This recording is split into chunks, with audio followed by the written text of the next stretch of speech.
Hello, welcome to the Cato Institute in Washington, D.C. I'm Kat Murthy. I'm the digital marketing manager here at Cato, and you are at our new media lunch, a regular series highlighting the intersection between tech, social media, and liberty.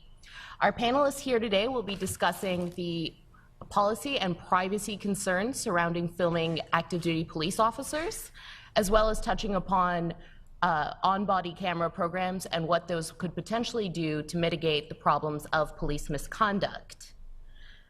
For those of you in our online audience and watching on C-SPAN today, our hashtag is #NewMediaLunch if you would like to tweet in questions. Otherwise, for those of you in the audience, we will be taking them at the end of the panel. With no further ado, I'd like to introduce our first speaker here today, Steve Silverman. Steve is the founder and executive director of the FlexYourRights organization, and he's also a Cato internship alum. He's the creator of the immensely popular educational movies, Busted, The Citizen's Guide to Surviving Police Encounters, and more recently, 10 Rules for Dealing with Police. In addition to self-distributing more than 35,000 DVDs, the FlexYourRights YouTube channel has seen over 35 million views. Steve? Thank you, Kat, and I appreciate it. How many of you have seen the movie The Matrix?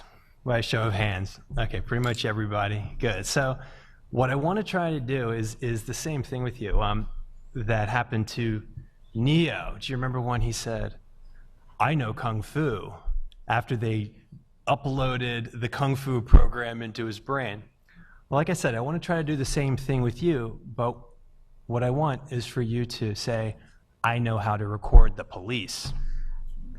So to do this, I've broken down this into FlexYourRights 5 rules for recording the police. Rule number 1, know the law.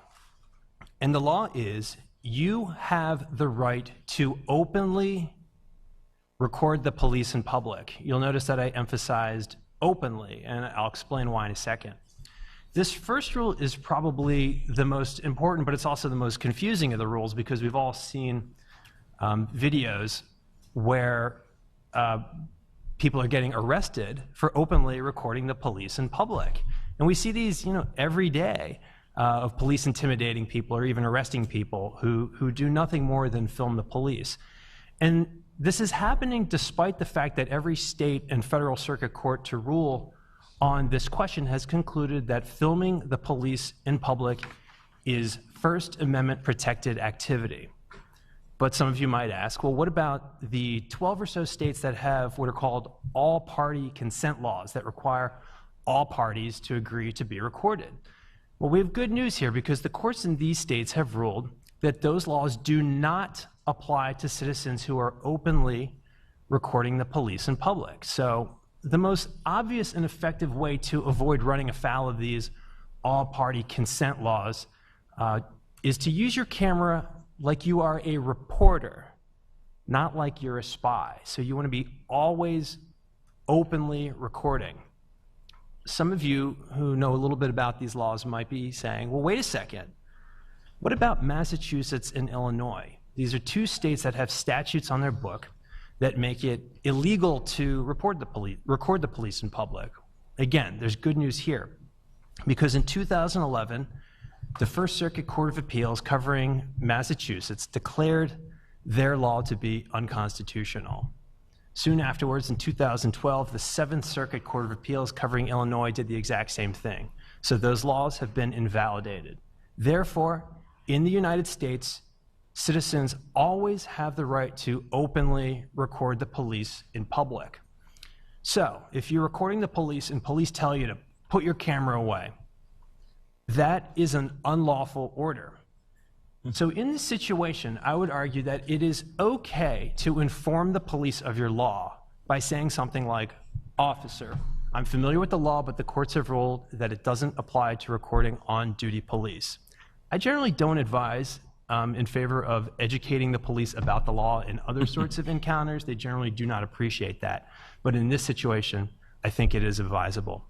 Rule number 2, know your technology. How many of you have a smartphone on you right now? By a show of smartphones. I think that's pretty much most everybody here, and that is great. Now, how many of you who have a smartphone passcode protect your phone? Or actually, most of you, well, who of you here does not passcode protect your phone? You shouldn't admit to that. No, it's okay. But you can easily secure it by installing a passcode protection. I highly recommend it. The Supreme Court recently passed a very excellent ruling requiring police to obtain a warrant before searching your smartphone. But in the meantime, it's always a good idea to keep it locked down because sometimes police don't get the memo right away. Now, how many of you have a streaming video recording app on the home screen of your smartphone? Really? We got like 3, 4, 5? That's fantastic. Now, for those of you who don't have this, I'm going to show you right now the benefits of keeping a streaming video app on your home screen. Right now, I'm unlocking my secret passcode. I am tapping the Bamboozer streaming video recording app. I don't work from Bamboozer, but right now they have the best streaming video recording app out there, and I'm now streaming you all live to an offsite server. Now, the benefit of this for when you are recording the police is that if a police officer unlawfully tries to snatch, confiscate, or destroy your smartphone, what you have recorded up until that moment will be saved securely off-site. Also, if you use Bamboozer or another live streaming video recording app, Bamboozer in particular has a neat feature where if you tap the sleep button, what happens is your screen goes blank. And this can add additional security and protection for your data because the passcode, it goes to sleep, but if they try to unlock it, if they turn it on, they're going to get a passcode. And of course, you're not going to give them your passcode, and they're not going to be able to get into and delete your recordings, which is an extra layer of protection. Rule number 3, respond to things cops say. C-SPAN is here, so I'll just keep it as things cops say. For example, cops might say, if you are, for example, recording an arrest that's happening, you're a witness, suddenly you might see a situation where one of the police officers will break off from that and will suddenly approach you and say, hey, buddy, what are you doing? Well, sometimes people make the mistake of responding with something like, officer, I'm recording you to make sure you're doing your job right.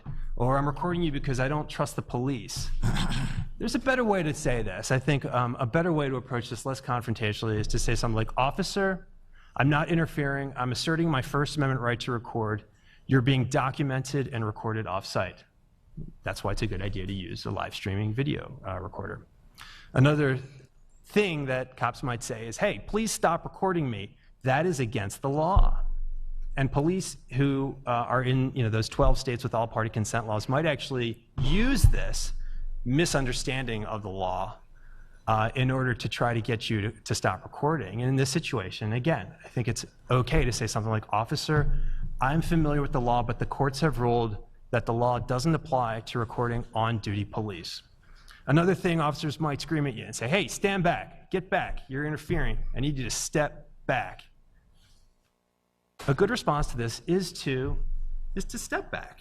I think it's okay to be a little bit flexible in this situation. Say something like, officer, I'm not interfering, I'm asserting my First Amendment right to record. It's for my safety and for yours. Rule number 4, do not point your camera at the police like it's a gun, like this. I've seen lots of videos where people kind of get aggressive and they shove it in their face like this.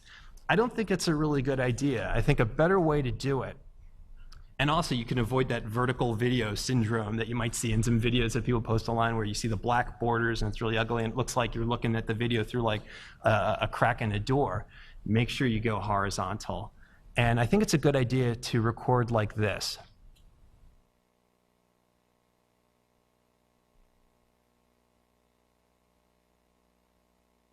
When you hold the phone at waist level, I think it's a lot less confrontational pose, and you can still look at the screen and get a perfectly good shot. You don't have to frame it up like a cinematographer. It's okay if you clip the officer's head in the process, but it's better than pointing your camera like a gun, and you can avoid that vertical video.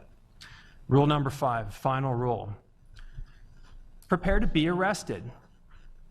I've been telling you the whole time basically how this is perfectly legal behavior, and yet if you are brave enough to record the police, you must look at this activity as a potential act of civil disobedience that can lead to your arrest.